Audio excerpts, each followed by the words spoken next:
मीनाताई ठाकरे पुतळा प्रकरण। दादरमधील मीनाताई ठाकरे यांच्या पुतळ्यावर रंग टाकल्याप्रकरणी आरोपी उपेंद्र पावसकरला पोलिसांनी अटक केली आहे। सूत्राच्या माहितीनुसार हा प्रकरण संपत्तीच्या वादाशी संबंधित आहे। आरोपी उपेंद्र पावसकर हा ठाकरे कार्यकर्त्याचा चुलत भाऊ असून तो सतत श्रीधर पावसकर यांच्या विरोधात तक्रार दाखल करत होता। श्रीधर पावसकर हे बाळासाहेब ठाकरे यांचे बॉडीगार्ड राहिलेले आहेत। मात्र श्रीधर यांच्या कुटुंबियांचा दावा आहे की ते उपेंद्रला ओळखत नाहीत।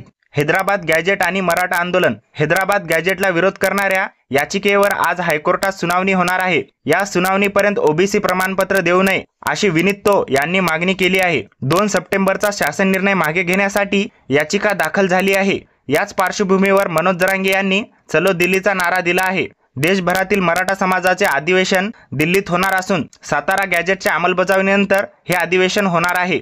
बंजारा समाजाचे आंदोलन। बंजारा समाजाच्या शिष्टमंडळाने छत्रपती संभाजीनगरमध्ये मुख्यमंत्री देवेंद्र फडणवीस यांची भेट घेतली।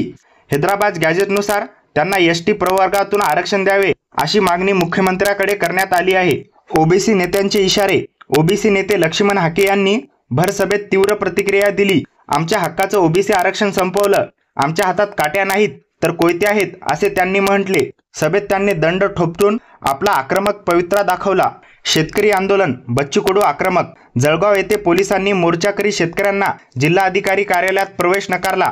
यामुळे बच्चू कडू आक्रमक झाले आणि गेट तोडून थेट जिल्हाधिकाऱ्यांच्या दालनात पोहोचले। या आंदोलनात शेतकऱ्यांचे केळी पिकाचे भाव आणि कर्जमाफीची मागणी पुढे आली आहे। त्रिभाषा धोरण समिती। त्रिभाषा धोरणाबाबतची समिती 5 सप्टेंबरपर्यंत आपला अहवाल सादर करणार आहे। या समितीचे अध्यक्ष आहेत नरेंद्र जाधव।